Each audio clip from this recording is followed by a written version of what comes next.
por estar en esta segunda sesión que para el diplomado sería la sesión número 8. En esta ocasión vamos a ver el segundo tema de este módulo y se va a referir al tema de materiales compuestos termoplásticos que son empleados en envases. Bien. Hola, Los Tomás. objetivos de este segundo tema son conocer e identificar aquellos materiales compuestos termoplásticos que se emplean como materiales para envases. También buscamos que ustedes puedan describir las características que poseen estos materiales compuestos en la fabricación de envases y también que puedan explicar cuáles son los tipos de materiales compuestos termoplásticos que más se emplean, ya sea para la fabricación de envases y embalajes, los cuales son útiles para productos como alimentos o electrónica. Bien. El contenido de esta sesión va a estar dividido en los siguientes temas, lo que son envases poliméricos, vamos a ver los tipos de envases que se tienen, los envases de plástico y su aplicación en alimentos particularmente, los envases de plástico flexible, los semiflexibles, los rígidos, y vamos a entrar al tema principal que vendría siendo aquellos envases que están elaborados con materiales compuestos, los tipos y aplicaciones de estos materiales en el campo de los envases, y también voy a tener una pequeña sección en donde vamos a hablar de algo que ayer compañero comentó y que son los envases de materiales biodegradables que ya en algunos casos se están empleando. Bien. Iniciando entonces con los envases de materiales poliméricos, los tipos de envase. En este caso, las industrias que están muy relacionadas con el área de envases, en este caso de tipo plástico, en el mercado están representando aproximadamente como el 33%, es decir, de todos los envases que existen, el 33% son elaborados a partir de materiales plásticos. Esta es una gráfica que puede verse la cantidad que existe de envase flexible y de envase rígido en todo el mercado de global de envases. Estos son datos del 2012. Y estos dos tipos de materiales, esos dos tipos de envases, perdón, son de los que dominan prácticamente gran parte de este mercado. En este caso, el sector de envases pues tiene una amplia gama de productos que pueden fabricarse con plásticos, y en las tendencias que existen actualmente las dictan países como Estados Unidos, Japón y en Europa. Ellos son los que principalmente manifiestan esas tecnologías, esas tendencias en los nuevos materiales para envases. Aquí podemos ver en la siguiente gráfica cómo ha venido en el lapso de 5 años, pretendiendo mostrar lo que había en el 2009 contra el 2014, donde la demanda de envases, en el caso de Estados Unidos, hubo un ligero incremento en la demanda que es aproximadamente 0.8 billones de dólares. Esto, sin duda, en algunos casos está bien documentado de que el crecimiento, si bien no es muy alto en términos de esta economía, sí para nosotros, es porque algunas sociedades han estado evitando el uso tan discriminado de plásticos, y esto ha evitado que las empresas ya no vean a los plásticos comunes o commodities como una alternativa para fabricación de ese tipo de productos, o sea, de envases de artículos. Sin duda, sí podemos ver en esta gráfica de todos los materiales con los cuales se pueden fabricar envases, llamemos metal, vidrio, obviamente los plásticos, papel y otros tipos de materiales. Los plásticos son de los que más dominan. Y entre la familia, ahora sí, de los plásticos, las poliolefinas son de los plásticos que más se utilizan en la elaboración de envases. Esto es particularmente a las buenas propiedades y al alto desempeño que este tipo de plásticos desarrollan. Sin embargo, como mencioné al principio, el desarrollo de biopolímeros o bioplásticos están teniendo actualmente una presencia en el mercado, digamos, ya sobresaliente. ¿Cuál ha sido la clave de que se utilicen envases plásticos en el mercado? Una de las principales claves es sin duda la reducción del peso en el envase. Esto, si uno lo vea a lo largo de toda la línea de producción para una empresa, representa ahorro. Ya no son los mismos gastos de consumo de combustible para el transporte del producto o simplemente ya no se requieren procesos de manufactura más caros como pudiera ser la elaboración de latas o bien de botellas de vidrio en un estado. Actualmente los envases experimentan nuevos desarrollos tecnológicos, por los cuales se está dando énfasis en mejor desempeño de estos.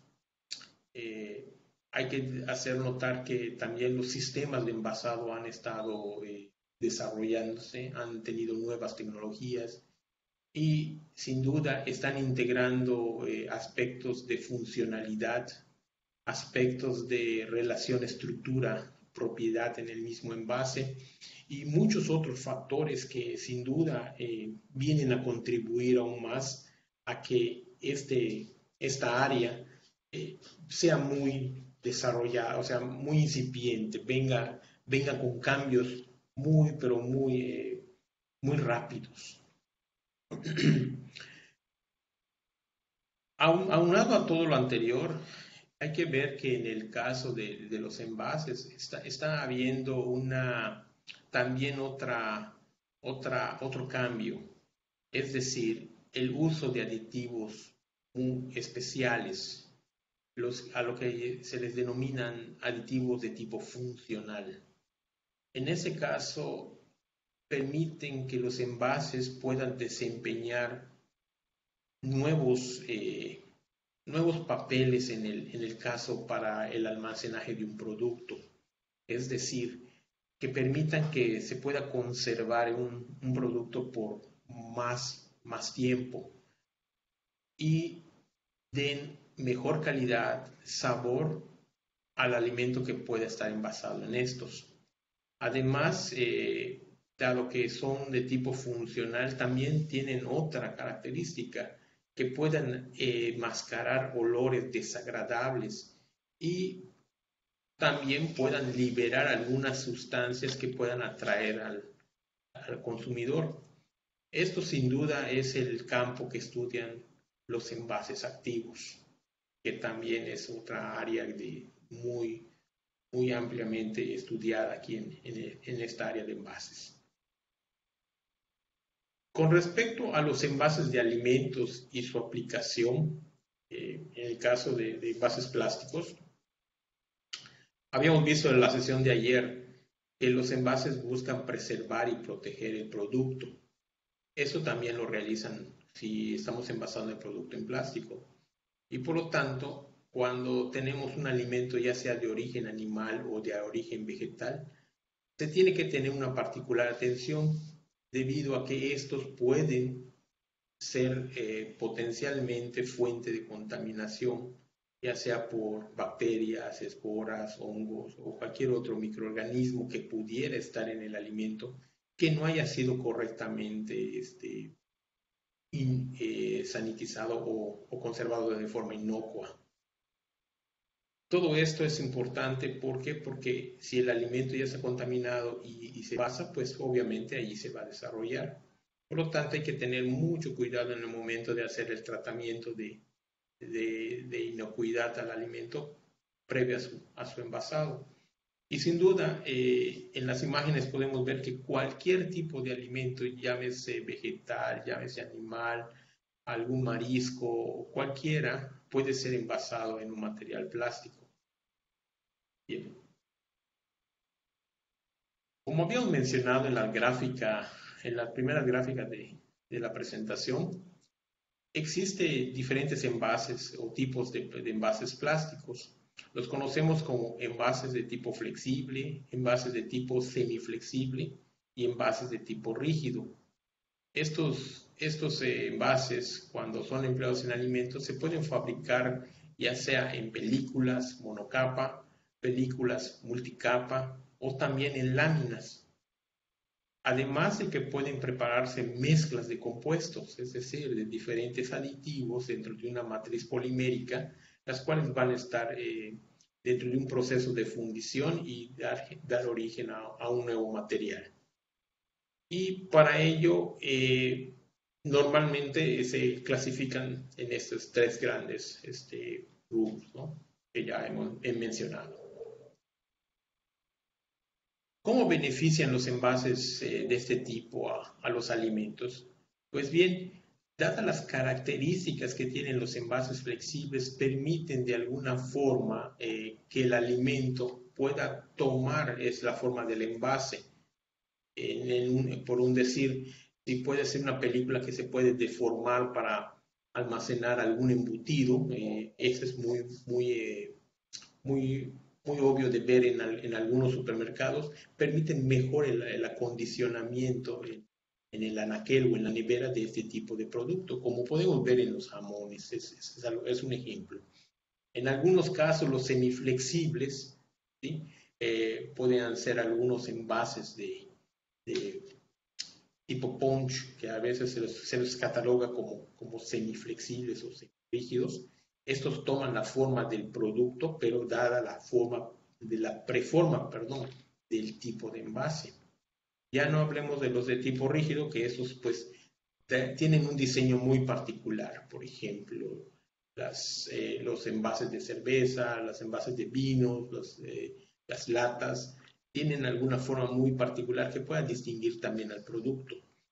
Eso es muy interesante de ver porque, aunado a lo que habíamos comentado también en la sesión de ayer, está en que el envase es un elemento que va a identificar al producto.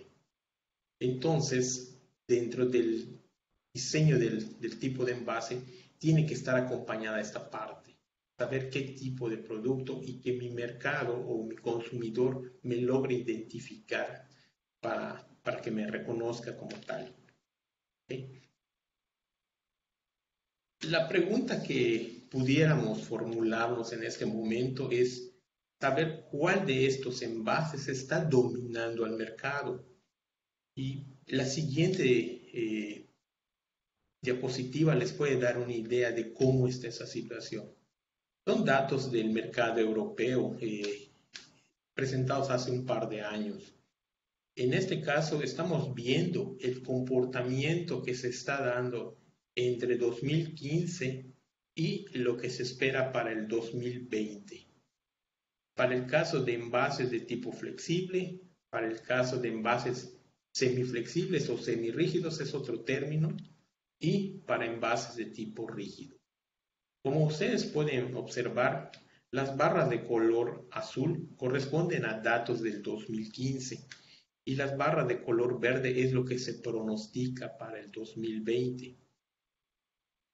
Es algo muy importante de notar que el tipo de envase que más se utiliza y que ya habíamos mencionado anteriormente, no solamente aquí en América, sino también en Europa es la misma tendencia, es el envase flexible. Y este tiende a crecer en estos 5 años.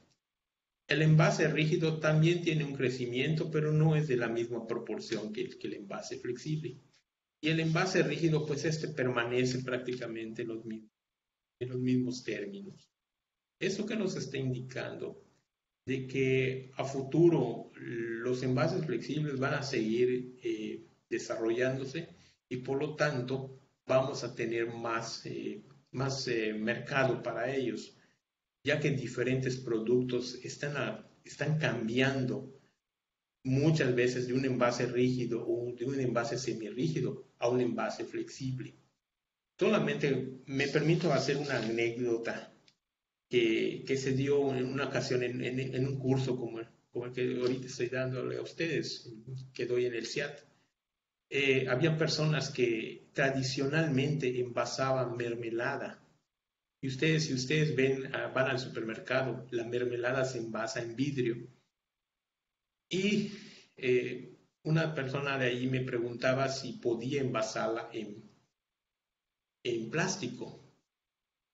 Y yo les comenté, no, de acuerdo al tratamiento, no soy un tecnólogo, no soy un tecnólogo en alimentos, le digo, pero si no está sometido a tratamientos térmicos muy fuertes, podría envasarse en un envase flexible, le comenté. Y pues parece ser que la empresa ya está comercializando mermelada en envases de tipo punch. Es el envase que ustedes pueden ver, por ejemplo, en frijol, en los frijoles refritos que vienen en esas bolsas. De hecho, hasta son autosellables. Si ustedes no lo consumen, lo pueden sellar y todo ello. Sin duda, el mercado de envases no es solamente limitante a un solo tipo, puede evolucionar y puede cambiar. Bien. Viene la parte, hemos hablado de la parte buena, de la parte de perspectiva, pero sin embargo hay que ver la parte real. En ocasiones las sociedades o nosotros mismos no logramos hacer la disposición final de los plásticos, como ayer lo comentaban también en la sesión. Y muchos de estos plásticos que se derivan del petróleo, pues no son colocados en sitios apropiados y sin duda están causando serios problemas de contaminación, no solamente en nuestro país, sino alrededor del mundo. Eso es algo de preocupante y es aquí donde muchas de las sociedades comienzan a tornar o a virar hacia los bioplásticos como una alternativa de solución a estos problemas. Y pues las imágenes creo que hablan por sí solas de esta situación. Hago una pausa, si hay alguna pregunta, si hay alguna retroalimentación de lo antes expuesto, antes de continuar con otro tema.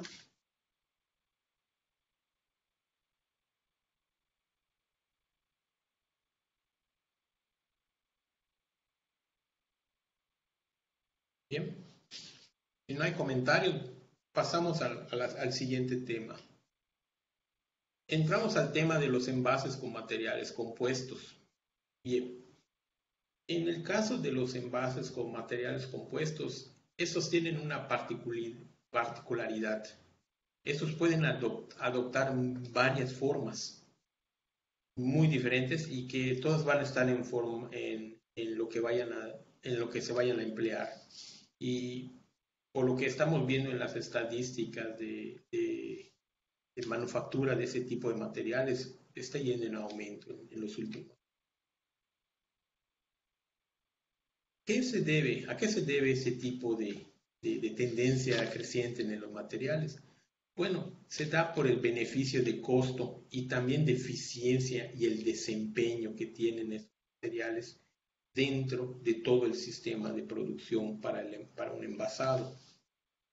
Además, algunos de estos pueden representar beneficios ambientales porque pueden dar origen a que puedan cambiarse materiales que tradicionalmente utilizaban totalmente plástico por otros que pueden contener algunos rellenos agroindustriales o desechos agroindustriales, con lo cual los precios de los plásticos pueden ir disminuyendo. O sea, el precio que se gasta por una resina, que sería el 100%, al momento de agregar un residuo agroindustrial, los precios van disminuyendo. Algo que debe estar muy acompañado junto con lo que es este uso de materiales compuestos, debe estar el que se cumplan con los requisitos de funcionalidad. Y esos requisitos de funcionalidad, cuando uno está desarrollando un envase, viene la parte de diseñar ese envase y saber cuál es la técnica de fabricación del mismo. Son dos partes que deben de venir en conjunto para buscar la buena funcionalidad del envase mismo. Aplicaciones como, por ejemplo, si ustedes buscan un tipo de envase en el cual tenga capas muy delgadas o paredes muy delgadas de diferentes materiales, estos permiten cumplir con los requisitos de diseño, es decir, que puedan obtenerse envases de mucho menor peso, de paredes más delgadas, si se combinan diferentes materiales, en comparación si se hicieran con un solo tipo de material. Esa es una de las ventajas que tienen los materiales compuestos al ser incorporados a un envase. Además, pueden darse requisitos funcionales, por ejemplo, en determinado envase, requieren de cierta, podríamos decir, de cierta cantidad de material para poder resistir, pues, a veces el apilamiento de partes o de productos. Y en ocasiones, cuando son elaborados de un solo material, pues, además del costo del mismo, a veces la resistencia que tiene este material no es el adecuado. Entonces, cuando uno comienza a formular, empieza a desarrollar, a diseñar y a hacer una buena técnica de procesamiento para la obtención del material, puede darse entonces el uso de un material compuesto que permita satisfacer esas necesidades. Resistencia, mayor resistencia de compactación, por ejemplo, para esquivar diferentes productos y también para resistencia del uso del artículo. Entonces, eso sin duda es una de las aportaciones que han venido a dar los materiales compuestos a los envases.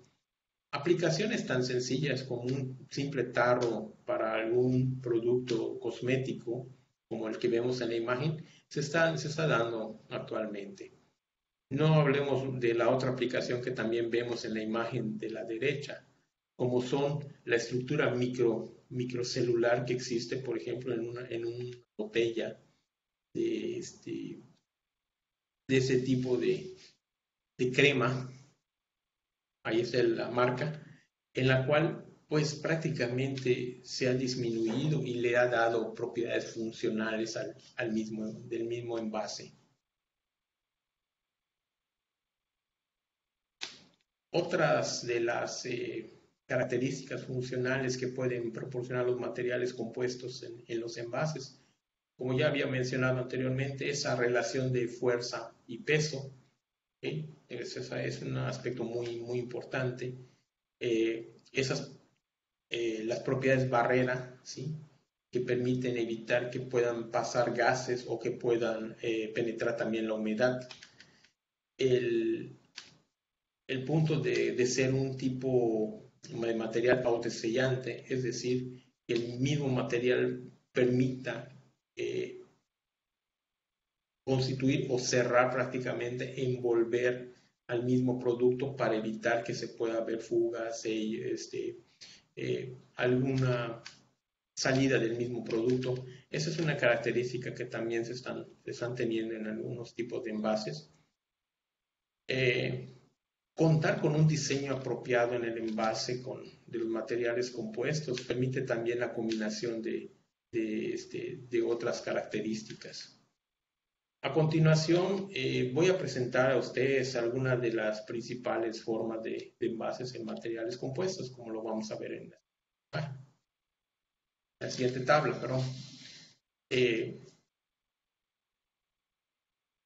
Esta tabla ha sido obtenida de diferentes fuentes de información. Les voy a pedir que por favor vayamos viendo por columnas y cada uno de los renglones. En el caso de la primera columna estamos viendo el tipo de material compuesto. Posteriormente vemos el ejemplo de aplicación en envase. ¿Qué tipo de estructura se está desarrollando en este material compuesto? Viéndolo de afuera hacia adentro, particularmente, o sea, de fuera del envase hacia adentro del envase. ¿Y qué peso está teniendo el material? En este caso, el producto. Partimos del más sencillo, lo que viene siendo el tablero polilaminado o simple y sencillamente conocido como el cartón laminado, que ese se obtiene por presión, por compresión o por prensado. Se utiliza en envases de cartón de leche, seguramente lo hemos utilizado en nuestras casas y en algunos casos hasta en vasos para café. La estructura que tiene este tipo de envases es polietileno, está la tinta, la que identifica, la que colorea el producto, el cartón laminado y concluye con polietileno. Este es un papel laminado que generalmente puede representar como el 85% del peso del compuesto. Para este tipo de envases se requiere de fibra de madera virgen, de cartón que constituye fibra de madera virgen o de celulosa, mejor dicho, que constituye al cartón laminado. Esto es una norma que también se establece por FDA. Piden que los materiales no sean, que vayan a utilizarse en envases de alimentos, no sean reciclados. El peso que pueden tener por metro cuadrado este tipo de productos es entre 250 y 500 gramos. Ya estamos hablando de la hoja completa. Otro muy similar es el tablero multilaminado. Es otro cartón laminado, pero que ha sido de tipo aséptico. Esto es con el objeto de, cuando se aplica en un envase, pueda prolongar la vida del producto. Este se utiliza más que nada para aquellas leches que van a conservarse en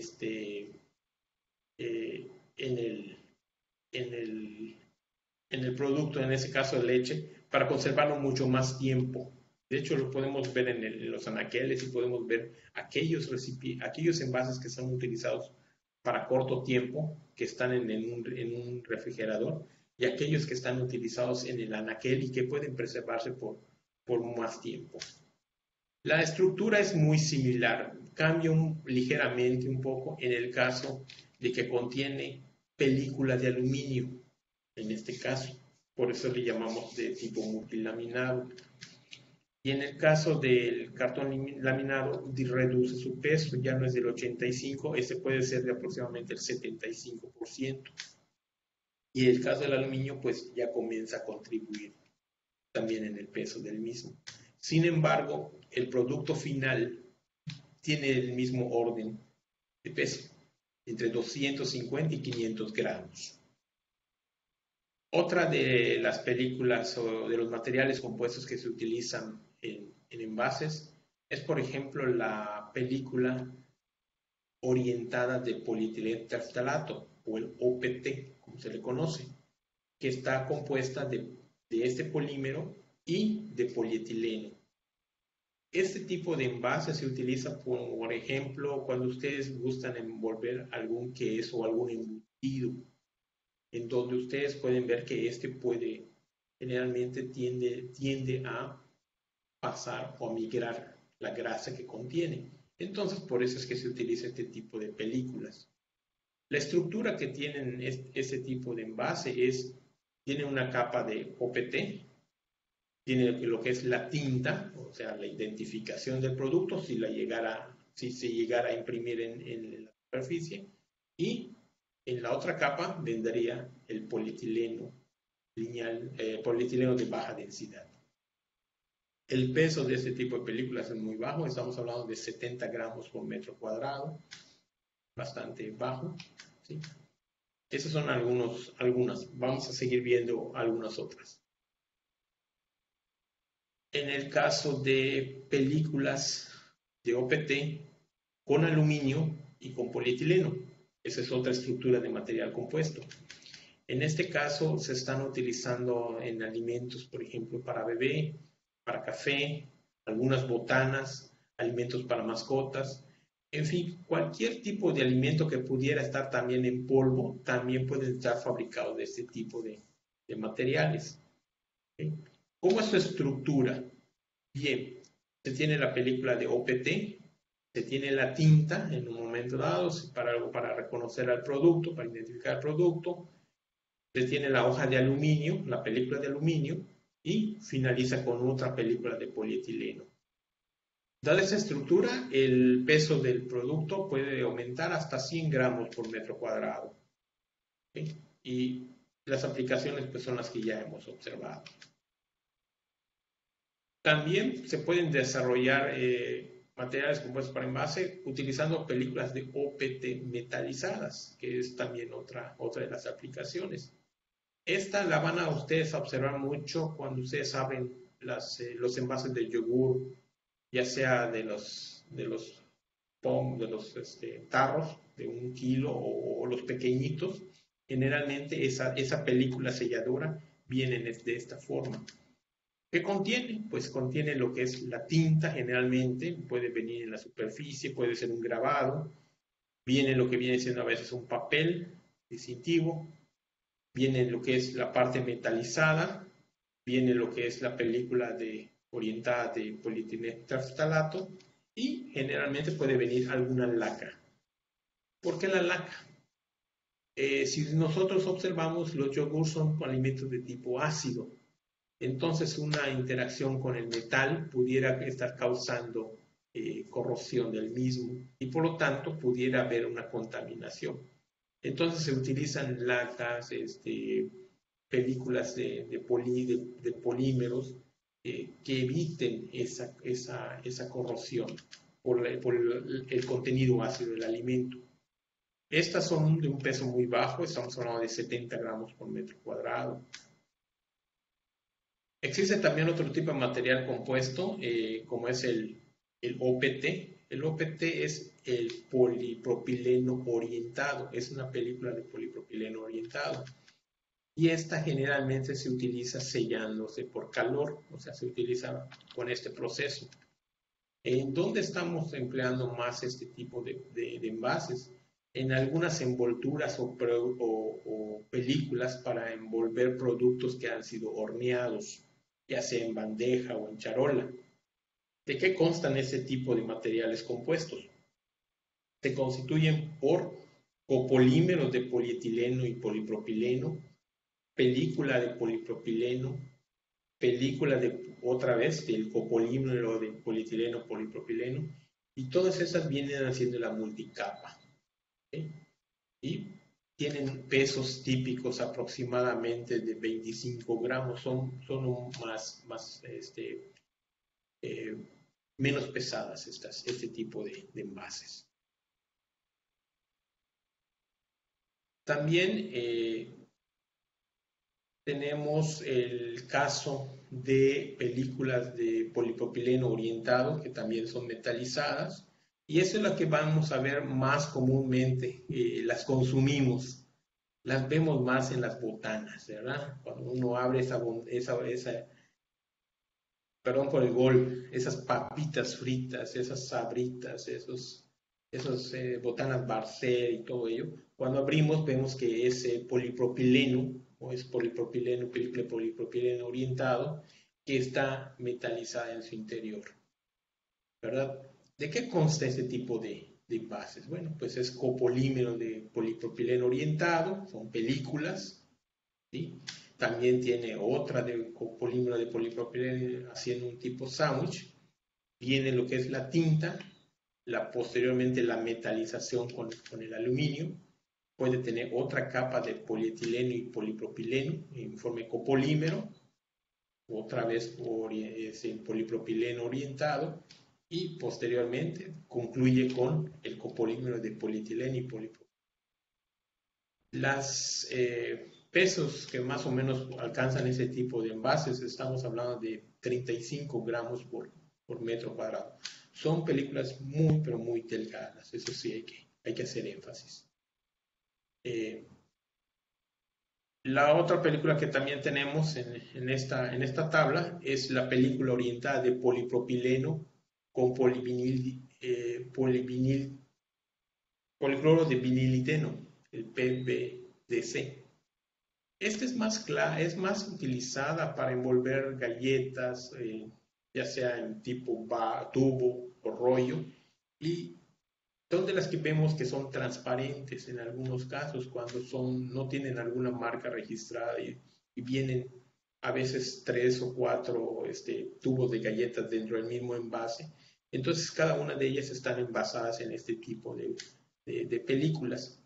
Generalmente se constituyen de PVDC, la capa de película de PVDC. Posteriormente viene la tinta, tiene una capa de polipropileno orientada y posteriormente concluye con la capa PVDC.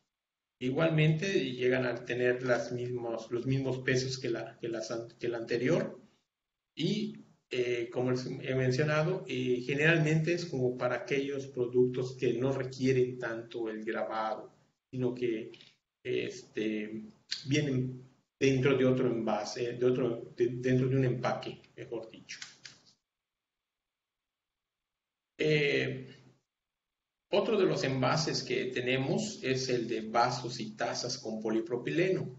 En estos casos estamos hablando de envases que le conocemos como retorteables. Ahorita voy a entrar a detalle de qué es un envase de este tipo.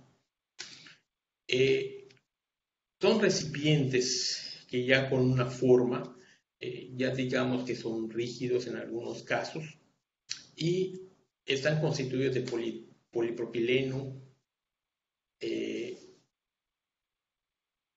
etilenvinil-alcohol, el EVOH, pueden tener PET y en algunos casos pueden utilizar sellos que están constituidos de polietileno terfalato orientado, óxido de silicio, poliamida orientada, también con una capa de polietileno. Eso puede ser el sello del producto. ¿Okay? En conjunto, para que ustedes tengan idea, son un poquito más complejos. Solamente el sello puede alcanzar pesos hasta de 80 gramos por metro cuadrado. ¿En qué se están utilizando ese tipo? Bien, algunos productos de alimentos, cuando son cosechados, hablemos básicamente de una ensalada de verduras, vamos a pensar así. Dentro del proceso de tratamiento de este alimento, se requieren a veces proceso que se llama blanqueo, es decir, que se somete a una temperatura cercana a los 80 o 90 grados centígrados por unos minutos. Esto inhibe el crecimiento, prácticamente el desarrollo de enzimas. Prácticamente ahí concluye la función enzimática, se estanca el proceso enzimático del alimento y es retirado y enfriado para que el producto pueda seguir el proceso de comercialización. Hablamos del envase con el cual se fabrica para ese tipo de productos. Estos se le llaman envases de tipo retorteable, que sean capaces de resistir temperaturas, vamos a decir así, cercanas a los 90 o 95 grados centígrados para ese tipo de aplicación. Es por eso que en ese caso se utiliza la poliamida, el polietileno terftalato y el polipropileno, que son polímeros que tienen una temperatura de fusión más alta. Entonces son útiles para este tipo de aplicación. Los últimos dos tipos de materiales compuestos para envase son los que vemos aquí en esta parte de la tabla. El primero es una envoltura de aluminio y de papel. Eso creo que lo hemos utilizado y de hecho creo que ayer en una parte de la presentación vimos unos ejemplos de este tipo de productos, envases de chocolate, también de mantequilla, en el caso de algunos cigarros también se emplea. Su estructura básicamente se constituye de papel aluminio, puede haber alguna cera y puede contener papel. Los pesos pues andan en el orden de 80 gramos por metro cuadrado. El último tipo que vamos a ver en esta tabla es el de botellas multicapa. Aquí en algunos casos las botellas pueden ser comprimibles, compresibles, como pueden ser para una salsa, para una miel o para un catsup, pero en su interior pueden estar formadas por varias capas de plástico. Y eso es lo que vamos a ver ahorita en su estructura. Por ejemplo, la botella puede estar formada por una parte de polietileno terftalato, puede tener etilenglicol y puede tener polietileno terftalato, o sea, haciendo una especie de sándwich. El sello, generalmente tienen un sello, por ejemplo, las salsas cápsula vienen con un sello. Este sello está hecho de polietileno terftalato orientado, puede tener papel, aluminio y puede tener polietileno en la parte que va en contacto con el alimento. Y generalmente, pues este tipo de sellos que se utilizan pueden alcanzar hasta los 90 gramos por metro cuadrado. Para que ustedes tengan los nombres de todos los plásticos que se utilizan en este tipo de envases, aquí en la parte inferior ustedes pueden ya, les presento todos los nombres de los plásticos que se utilizan, que estuvimos resumiendo, pero para que sea más claro para ustedes. ¿Sí?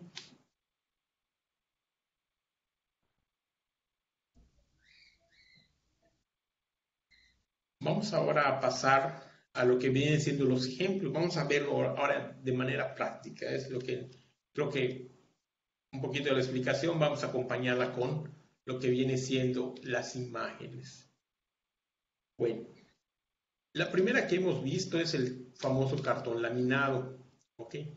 ¿En qué consiste? Pues son capas de polietileno, de aluminio, polietileno en varias capas. Después tienen papel, ¿sí? Y concluyen con polietileno. Esa es una clásica forma de hacer un cartón laminado. Como les había comentado en las diapositivas anteriores, era que algunos envases para leche, pues generalmente para leche, pueden estar, en el caso clásico, en el anaquel y sin ninguna refrigeración. Su constitución del envase es un tanto diferente. Si ustedes observan con el que está en la parte inferior, que es igual elaborado con cartón laminado, pero observen que este es para refrigeración. Pero si se dan cuenta, la constitución que tiene un envase con respecto a otro es diferente, ¿verdad? Entonces, ¿qué nos está indicando? De que en el caso de este envase, que es para un producto que no tiene una larga vida de anaquel, entonces, pues, la constitución del mismo, pues, no tiene todos los componentes que tiene el de arriba. No les interesa hacer un material más caro, en otras palabras. ¿Alguna pregunta? Si hay alguna pregunta, con toda confianza, si estoy yendo un poquito rápido. Hola, yo sí tengo una pregunta. Sí, claro que sí. Ahorita que está comentando lo de los empaques flexibles, los laminados, yo he visto que en el mercado principalmente lo están utilizando como un boom ambiental, supuestamente que están apoyando a la ecología y todo eso, pero usted en su opinión personal, con todo el proceso que conlleva reciclar ese tipo de laminados, ¿cree que en serio son ecológicos? No, definitivamente no. O sea, no.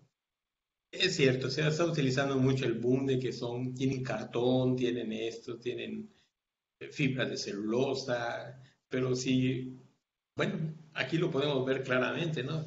Son películas, son plásticos en sí, más delgaditos, eso sí, definitivamente. Una película, esas se miden en mils de la unidad para medir los espesores de las películas en los envases.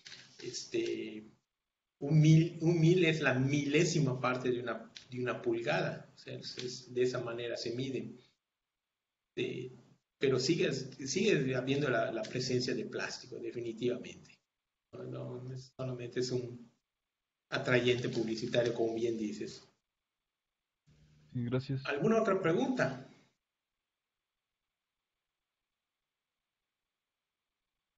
Vemos los siguientes ejemplos. Seguramente va a haber mucho interés en lo que vamos a ver a continuación. Miren, este es un cartón laminado que hace Tetra Pak, pero para diferentes tipos de producto. Se constituye de polietileno, Estamos viendo los de arriba. La parte de arriba es la que va a estar al exterior y la parte de abajo es la que está en contacto con el alimento, en ambas figuras. Polietileno de baja densidad, el paperboard que le llaman, es el papel, el cartón, como ustedes quieran denominar. Vuelve a haber otra capa de polietileno, ¿sí? Puede haber otra capa de aluminio y en la parte inferior es donde cambia. Una tiene polietileno de baja densidad y el otro tiene un adhesivo polimérico y concluye con polietileno. ¿Cuál es la diferencia entre una y otra? La diferencia entre una y otra, ¿saben dónde va a estar? En la aplicación del tipo de alimento.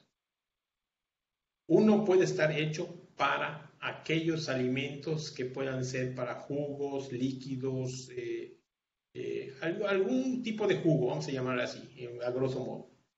Y el otro puede ser para un alimento que sea graso, que tenga una alta cantidad de grasa. Entonces hay que tratar de que esa grasa no logre hacer el proceso de migración.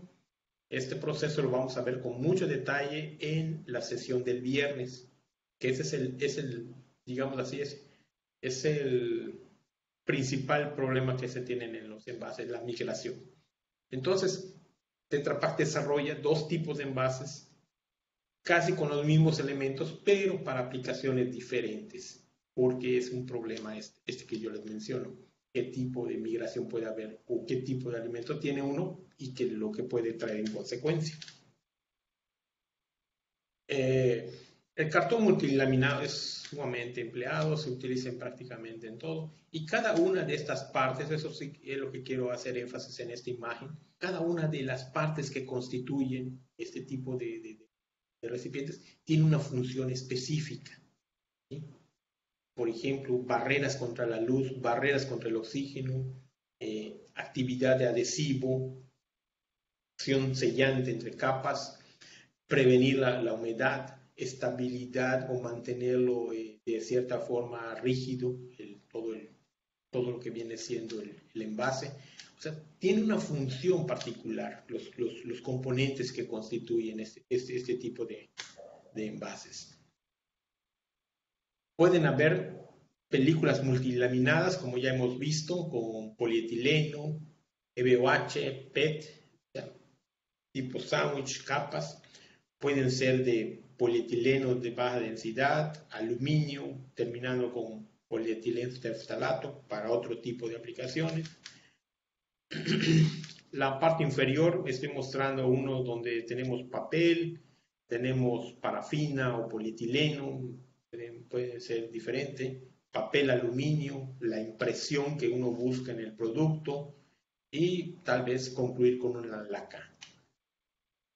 Este tipo de envase pudiera servir, por ejemplo, para el caso de una mantequilla, o de una barra de mantequilla, o de margarina, ¿sí? O sea, se tiene que diseñar de acuerdo al tipo de alimento. Cada una de las capas va a evitar que, por ejemplo, las grasas de la mantequilla o de la margarina puedan pasar o atravesar el envase. Entonces, por eso es que se diseñan de diferentes materiales. Pues, ya lo habíamos comentado, las papas fritas, en fin, todas están hechas de diferentes materiales, pero buscando que no pueda ni entrar la humedad exterior, ni el oxígeno exterior al envase, ni tampoco que puedan salir al exterior, por ejemplo, lo que viene siendo las grasas, todo ello. ¿Sí? Esto con el objeto de que podamos preservar el alimento por más tiempo. Entonces, generalmente, pues tenemos laminados de diferentes capas, diferentes materiales y todos buscando que busquen el mejor rendimiento y el mejor desempeño de este tipo de sistemas en el alimento. Quería yo mostrarles una imagen que está en la parte superior de la izquierda, a su izquierda de ustedes. Es un envase de mole rojo. Quiero retomar un poquito lo que el maestro Amado nos platicó la semana pasada de qué es lo que está haciendo falta en México. Y la verdad es que los envases, muchos de esos envases no se fabrican aquí en México. Aquí es el ejemplo. Este envase es fabricado en China. Es el envase de un mole rojo. Es un cartón multilaminado. Eh, quizás no hayan las empresas, no hayan las... No creo que la tecnología no exista, pero nos llama mucho la atención de que ocurra este caso. Es el caso de un envase de un mole rojo. Los otros ejemplos son de envases retorteables que, como ya les había mencionado, y en este caso se utilizan para envasar productos calientes o que requieran de cierto calentamiento, tan fácil como son los punch retorteables, por ejemplo, de estas sopas Heinz. De hecho, cuando nosotros preparamos nuestras palomitas en el microondas, en la bolsa va a entrar al microondas y va a calentar para hacer las palomitas comienzan a inflar. Entonces es también un envase que requiere resistir el calor, ¿verdad? Entonces, todo ese tipo de envases tienen que tener componentes que resistan también la temperatura. Generalmente se utilizan películas de poliamida, polidireftalato, polipropileno y ayudan a que mantengan todavía la forma después del proceso térmico a que se trate el alimento.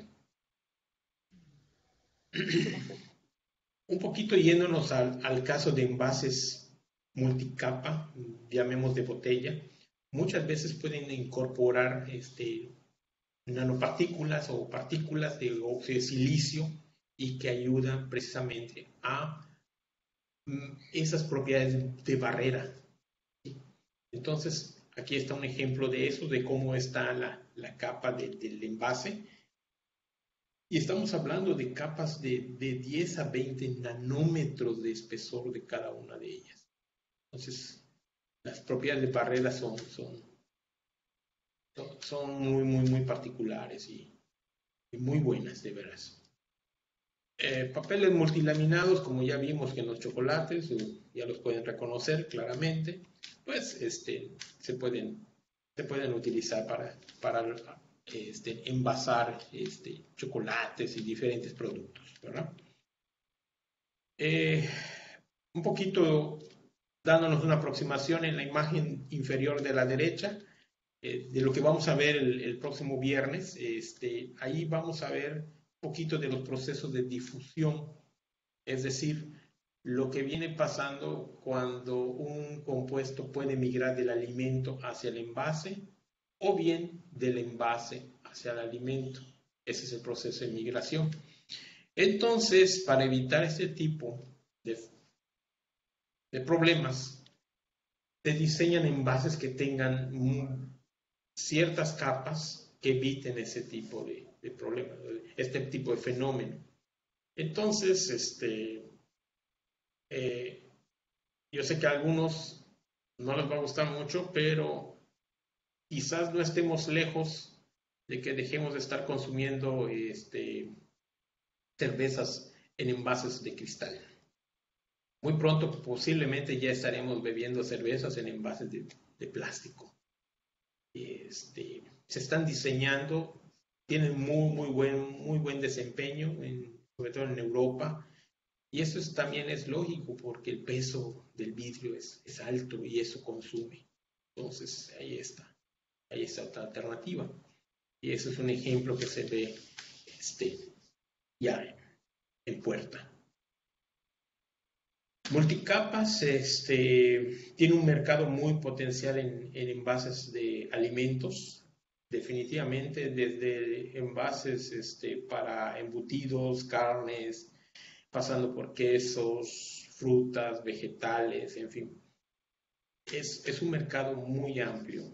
Por eso podemos entender por qué los mercados de los envases flexibles están muy desarrollados en ese sentido, tienen una alta economía, precisamente por la gran variedad de productos que pueden envasarse en estos.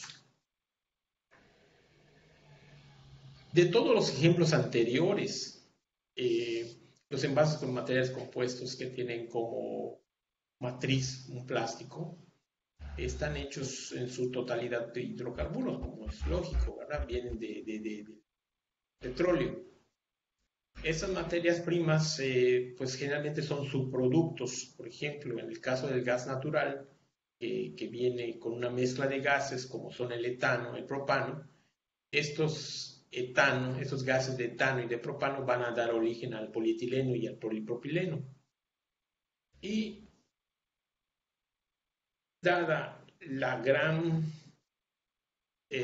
digamos así, como decía el compañero, este boom que muchas empresas hacen, han venido a desarrollar cierto tipo de envases en los cuales mencionan de que se está supliendo los hidrocarburos para fabricar estos envases y que se pueden obtener de fuentes renovables.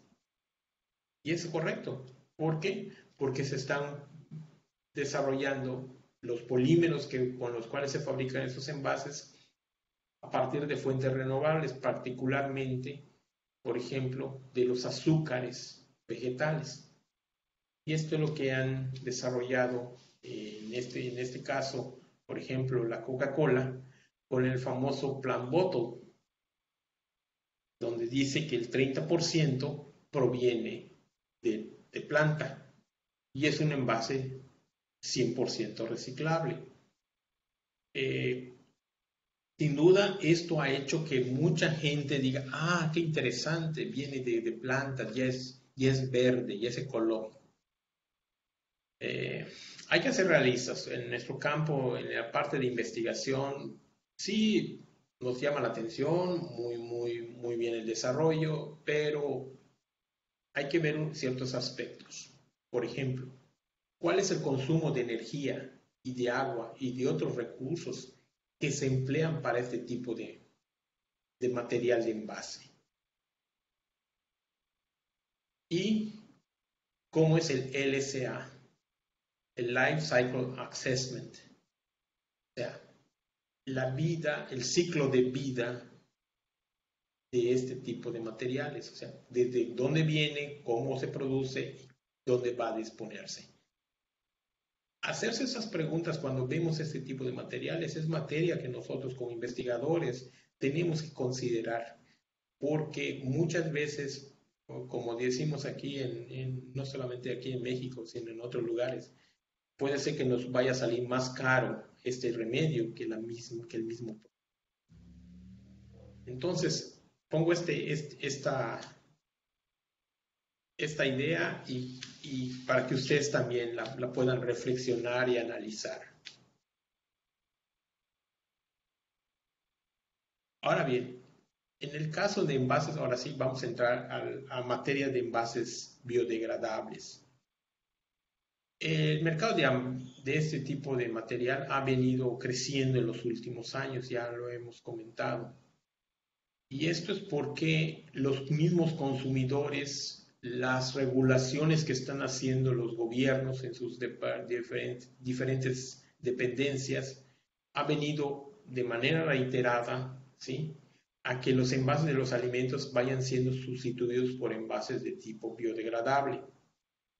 Esto ya es prácticamente de uso común en varios países. Por ejemplo, productos tan sencillos como son los platos desechables, las cucharas, los vasos, que se emplean, ustedes saben, en un tiempo muy corto, pues ya están supliéndose los poliestirenos y polietilenos y cualquier otro tipo de plástico por este tipo de materiales. Es decir, el envasado que están teniendo algunos vegetales, que ya vienen envasados para el consumo y están de este tipo con ese tipo de material totalmente biodegradable. Esto esperemos que pronto lo podamos estar viendo en nuestro país por el alto índice de contaminación que existe. En el caso de envases biodegradables, algunos autores lo llaman como el famoso green packaging y están clasificados como green por el hecho de que son verdes o su origen tienen compuestos de origen renovable y son una alternativa de solución. Estos envases mejoran la propiedad barrera, sin duda, pueden extender la vida de anaquel, tienen estas características, además de que pueden presentar mejor estabilidad térmica y obviamente mejoran las propiedades del material del envase. Aquí quiero hacer un paréntesis porque cuando hablamos de materiales biodegradables, en algunos casos se puede pensar de que esos envases pueden ser consumidos en los alimentos. No estamos hablando de películas o de recubrimientos comestibles, estamos hablando del material de envase que puede contener un alimento. Ya este último tema, esto que acabo de mencionar, ya correspondería para recubrimientos comestibles de alguna aplicación que se da sobre el mismo alimento, pero no estamos tratando este tema. ¿Qué pueden ser estos compuestos verdes o green composites? Pueden ser compuestos de plástico sintético que pueden contener biofibra o biocarga. ¿Sí? Generalmente son residuos agroindustriales, compuestos que están basados por un polímero biodegradable o un bioplástico que también contienen este tipo de residuos.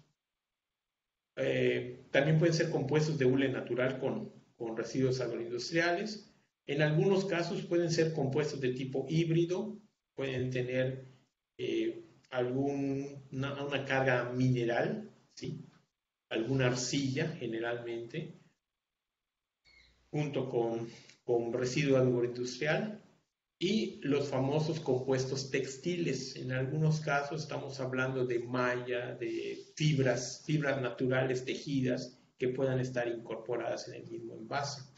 Aquí pues podemos ver algunos ejemplos ya de este tipo de green composites que pues prácticamente los vemos a diario en algunos casos.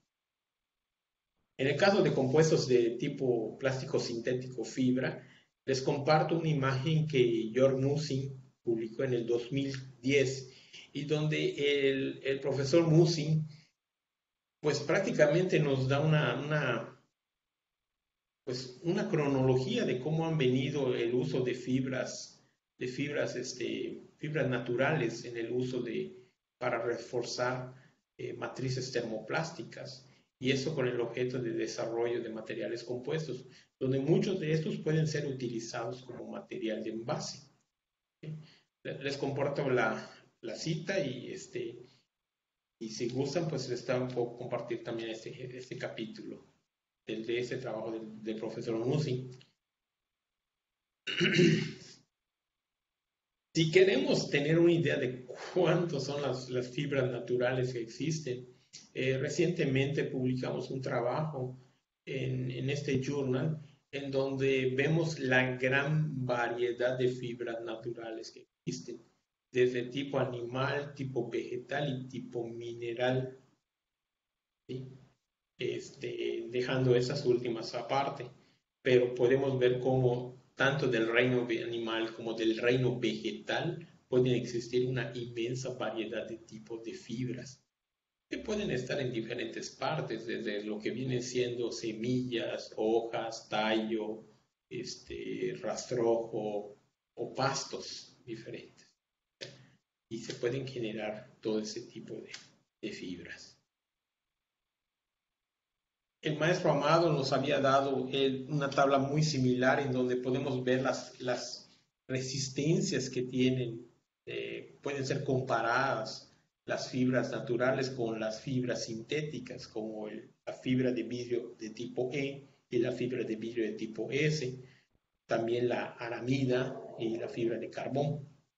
Podemos ver las diferentes propiedades tanto en densidad, en elongación, cómo pueden comportarse este tipo de fibras de manera comparativa, y los valores de resistencia a la tensión. En algunos casos podemos ver que una fibra de flax o de hemp pueden tener valores muy similares a los de una fibra sintética. ¿Y qué decir en estos casos de, por ejemplo, lo que es el módulo de elasticidad? que, por ejemplo, para el caso de flax puede tener hasta módulos de elasticidad mucho más altos que, por ejemplo, una fibra de aramida o comparados con una fibra de vidrio. En fin, son características que muchas veces pues las mismas fibras llegan a desarrollar, pero son muy particulares y sobre todo también de la fuente. ¿Qué ventajas logran tener materiales compuestos que se puedan utilizar utilizando fibras naturales? Pues son la densidad, el costo, son reciclables, eso sí, prácticamente, y muy importante, son biodegradables. Las desventajas, o sea, como casi todo en la vida, hay ventajas y hay desventajas.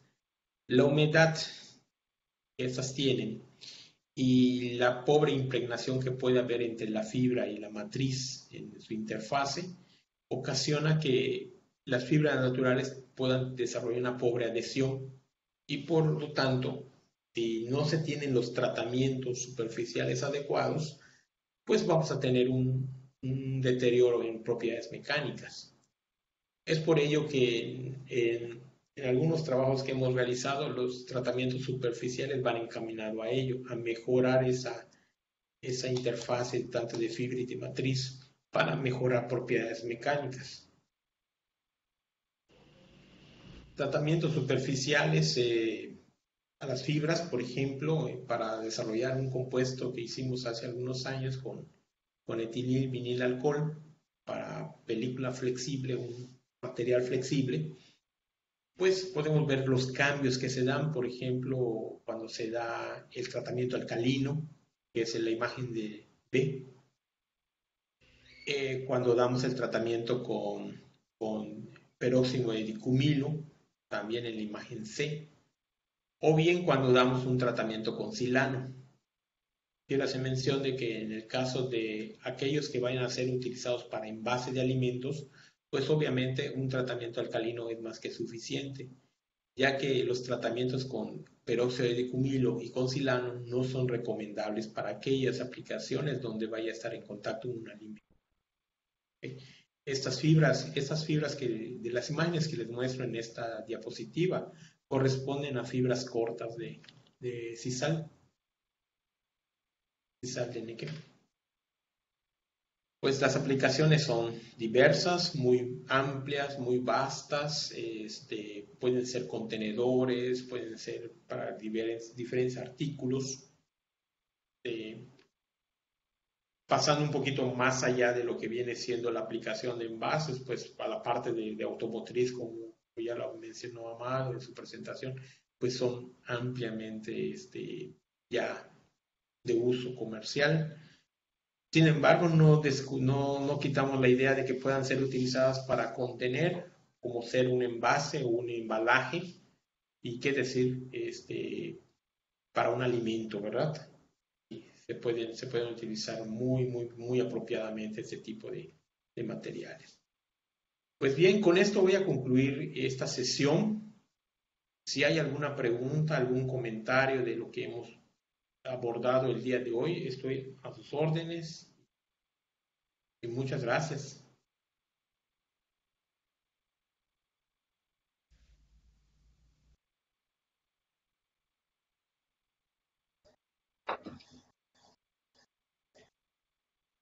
¿Alguna pregunta?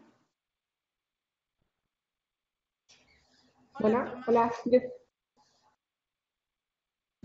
Bueno, Sí, adelante. ¿sí me escuchan? Sí, adelante.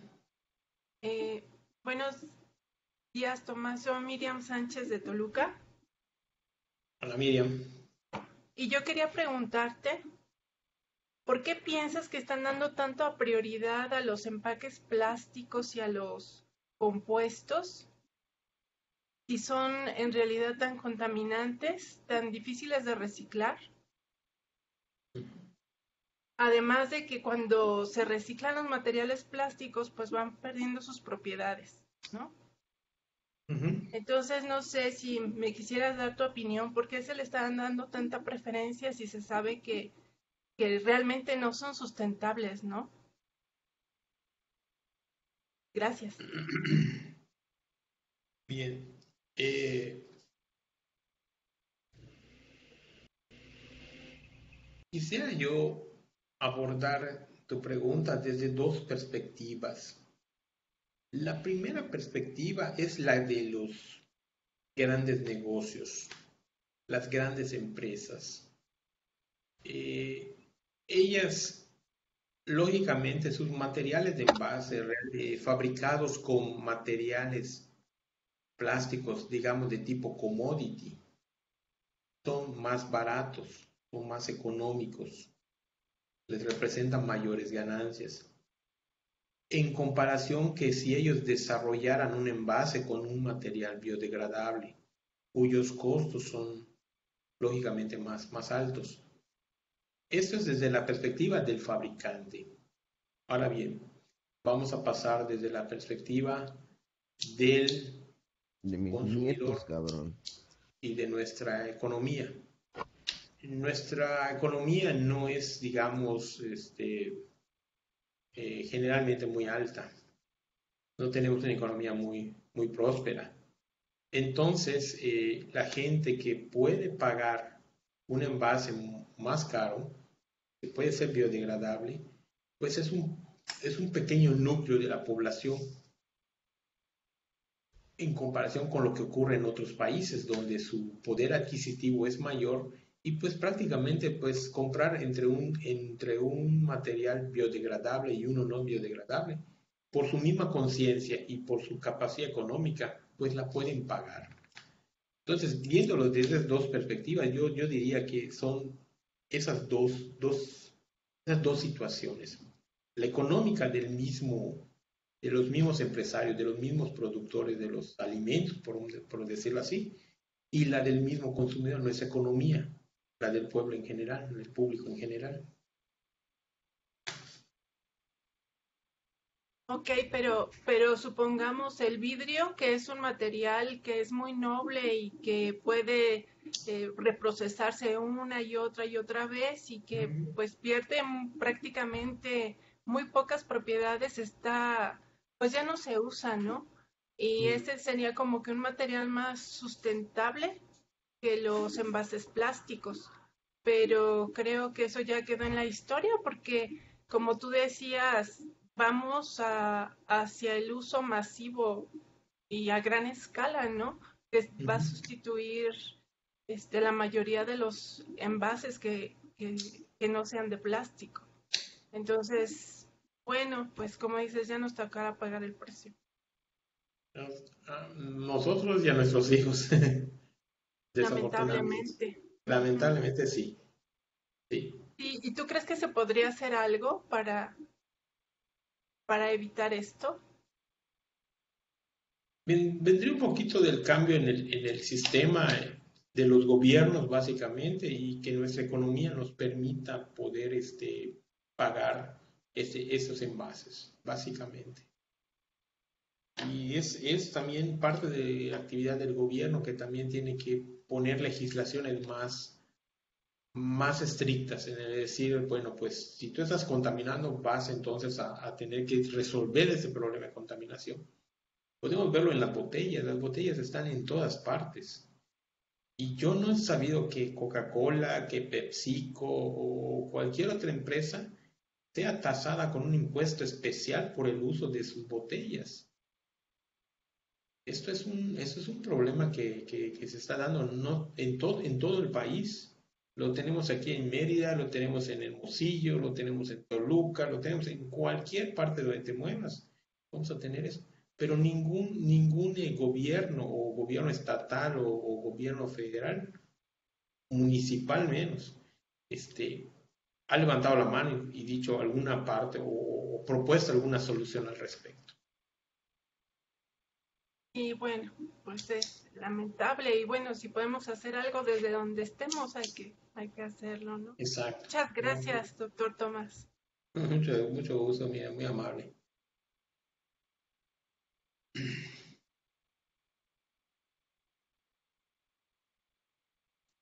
Buenos días. ¿Qué tal? Buenos días. Respecto a lo que comentaban hace un rato, concuerdo bastante con lo que usted comenta acerca de que sí se requiere cambiar bastante las regulaciones de los gobiernos sobre cómo consumimos. Veía una vez en internet, no recuerdo si en Noruega o en Alemania, que la gente puede deducir de impuestos el reciclar sus desechos. Ellos van y el plástico que recolectan de las botellas que consumen y demás, las introducen en unas máquinas en las que ellos ya sea, no recuerdo si recibían un pago como cambio o lo deducían de impuestos. Entonces eso claro que alienta a la población a que contribuya a esa cultura de reciclaje y de reducción de residuos. Por supuesto, sí. Me tocó ver en Michigan, las personas, por ejemplo, después del partido de fútbol de los Spartans en la Universidad Estatal de Michigan, pues la gente, después del partido, la gente entra a limpiar prácticamente de lo que son bolsas, plástico, botellas, latas, todo, y prácticamente se las llevan. Y gente de todos los estratos, porque eso lo llevan al supermercado y como bien mencionas, en una máquina comienzan a meter las botellas y eso le empieza a dar creo que como un centavo por cada botella, imagínense, y empiezan a meter hasta cientos de botellas. Las latas de aluminio también tienen un costo. Entonces comienzan a meter las botellas y la de vidrio también. Entonces le está retribuyendo a la persona y son sitios que están prácticamente limpios. No hay ninguna contaminación de botella, de plástico. O sea, cuando hablamos de botellas, hablamos de vidrio, plástico y metal. Definitivo. Sí, sí. Muy de acuerdo con usted en esa parte.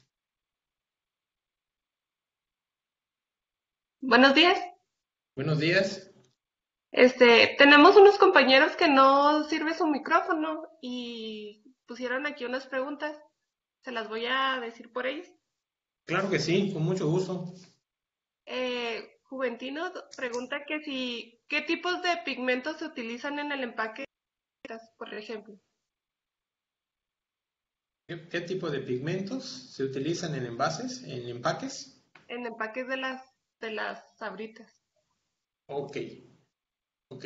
El tipo de pigmento que generalmente está aprobado por FDA para el caso de envases de alimentos que ellos regulan, no deben contener plomo, ningún metal pesado, básicamente. Muchos de ellos son basados en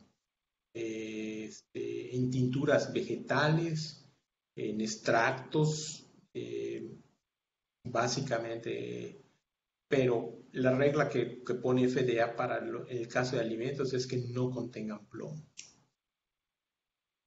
Entonces, así yo le respondería a usted de una manera así directa. También pregunta que si en México tenemos algún organismo regulador. Bueno, regulador ¿de qué parte? ¿De los envases de alimentos o estamos hablando del material? ¿Me puede especificar? Envases de alimentos. Ok, bien. Se tienen las normas oficiales mexicanas, ese es el primer contacto que los dicta la Secretaría de Economía. Y para el caso de otro tipo, bueno, ahorita está también COFEPRIS, que esta es la que veo un poco más para lo que son envases que están para la industria farmacéutica. Esos dos entidades son, bueno, lo que vienen siendo las normas oficiales son las guías, o sea, de lo que uno puede envasar, y COFEPRIS del producto que también puede envasar. Pero generalmente, siendo honestos, pues como el caso internacional, pues muchos de nuestros trabajos nos basamos en las normas que dicta la FDA de Estados Unidos. Ok. Y si existe ya algún producto ya comercializado con producto. No le alcancé a escuchar. Se cortó.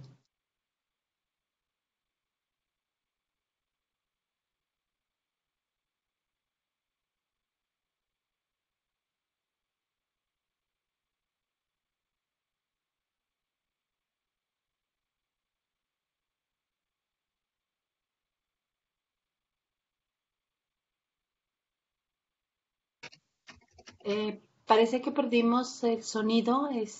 No sé si Sí. tú escuchas, Tomás. No logré escuchar.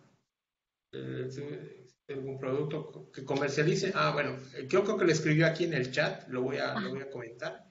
¿Existe algún producto que ya se comercialice con nanopartículas en México? Uy, qué buena pregunta. Bien, esto de nanopartículas sí lo hemos estado siguiendo muy particular, o sea, ahora sí, muy particularmente, porque hasta donde FDA ha establecido, sí se puede utilizar nanopartículas en envases, siempre y cuando no estén las nanopartículas en contacto directo con el alimento. Es decir, que exista otra capa de material que evite, ¿sí? Que evite que las nanopartículas pudieran migrar, ¿sí? Al alimento. Por eso les mostré el envase de jugo, una de las filminas, ahí lo tenemos, no está en contacto directo con el alimento, existe otro material entre el alimento y compuesto para evitar que éstas puedan hacer. La verdad que es un tema muy importante. Estamos también trabajando con algunas personas de nano en ese sentido para analizar la migración que pueda darse, lo cual, pues, lógicamente es muy peligroso, ¿no? Y qué interesante pregunta. ¿Existe alguna normativa para envases de alimentos elaborados de otros envases, como botellas azules de una marca de agua, la cual está usando sus propias botellas para elaborar unas nuevas? Y si se pueden utilizar materiales reciclados en envases primarios. Bien.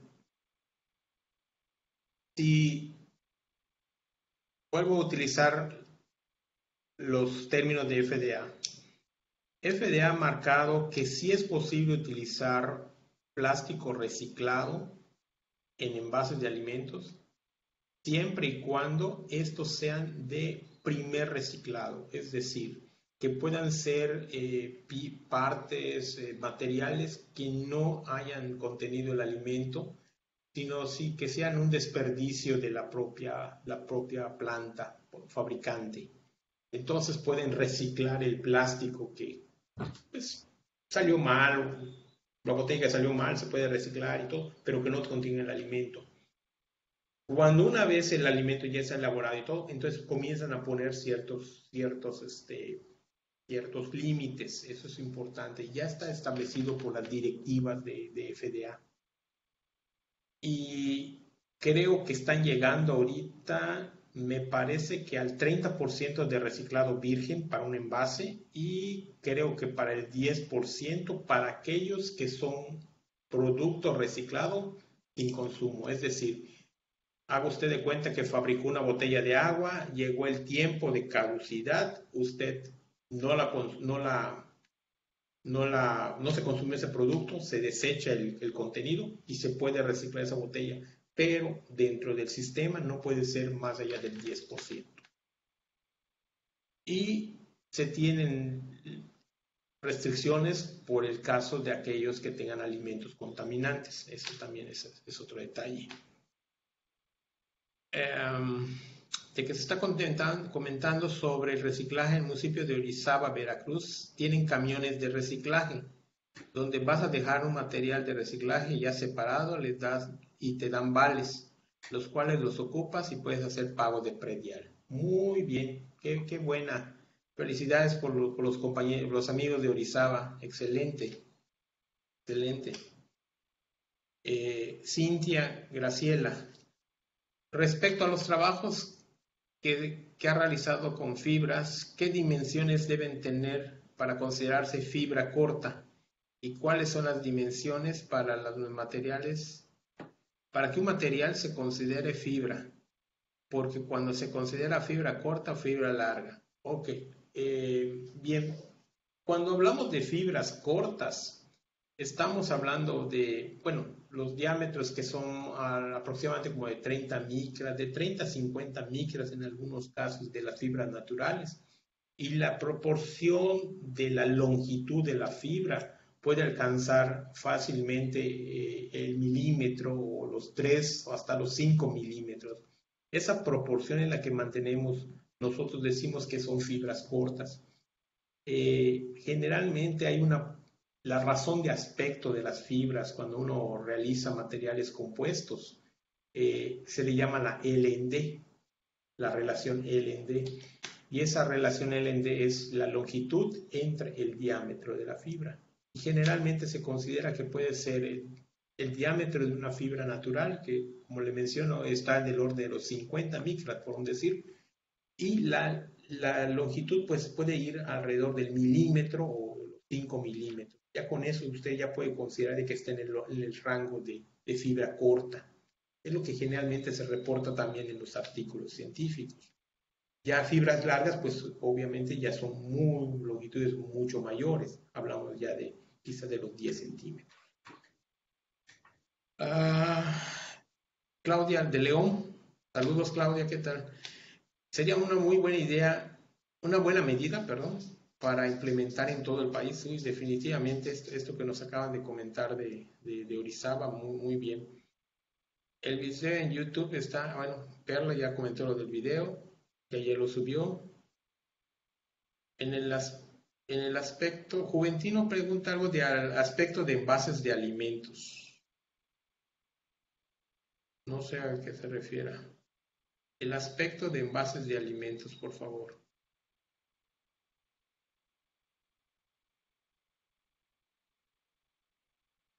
Era respecto a las primeras preguntas. No sé si se encuentra Juventino por allá, pero... Ok. Creo que sí. Muy bien, muy bien. Ok. Sí, era con respecto a las tintas, ¿no era Juventino? Sí, ok. ¿Alguna otra pregunta?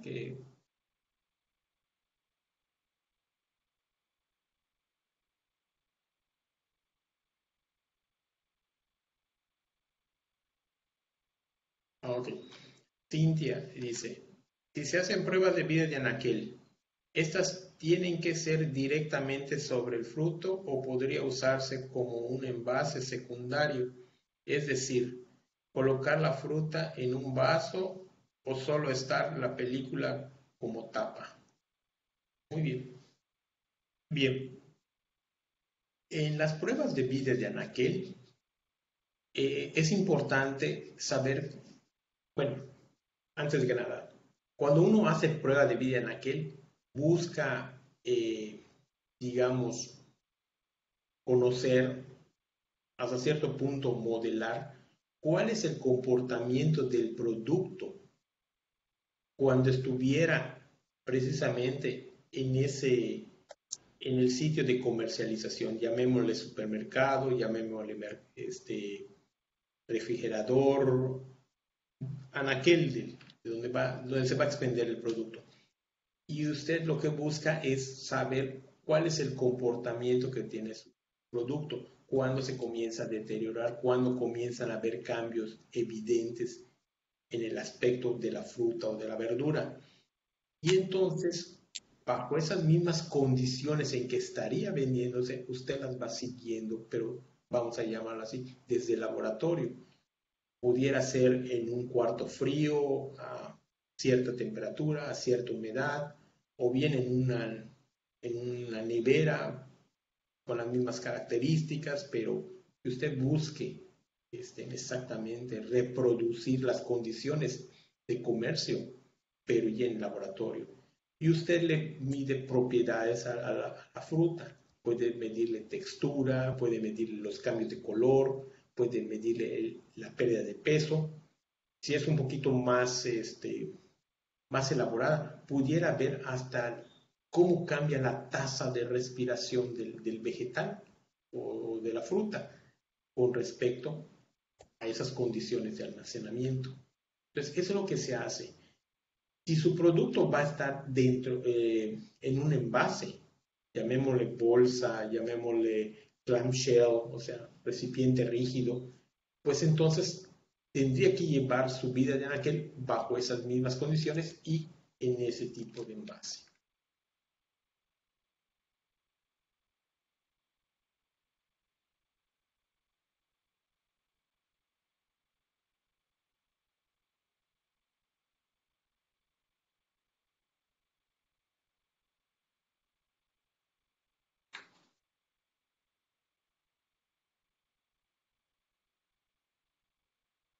Ok.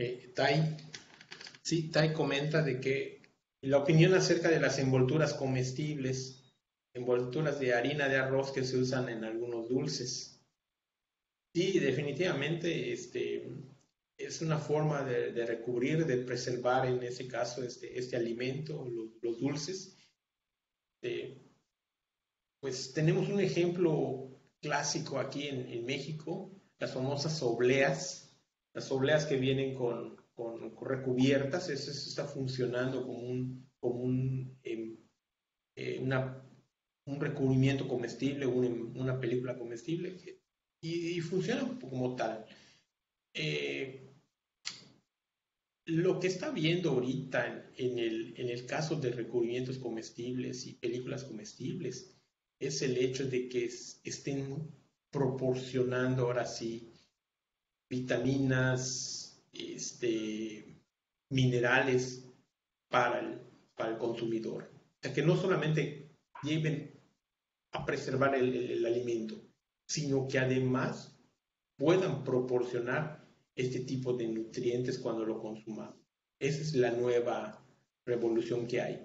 Entonces se le está dando una función se le está dando esa funcionalidad al recubrimiento. Sí, por supuesto, totalmente no contaminan, o sea, no hay ningún problema.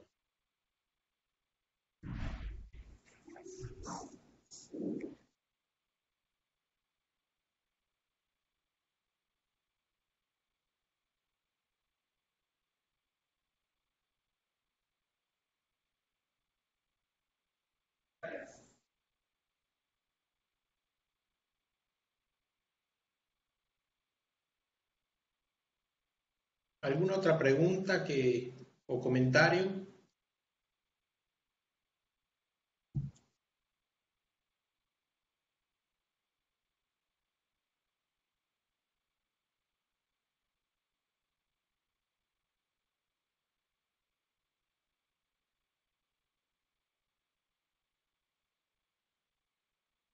Si no tienen más preguntas, no sé si consideres, Tomás, que pudiéramos dar por terminada la sesión.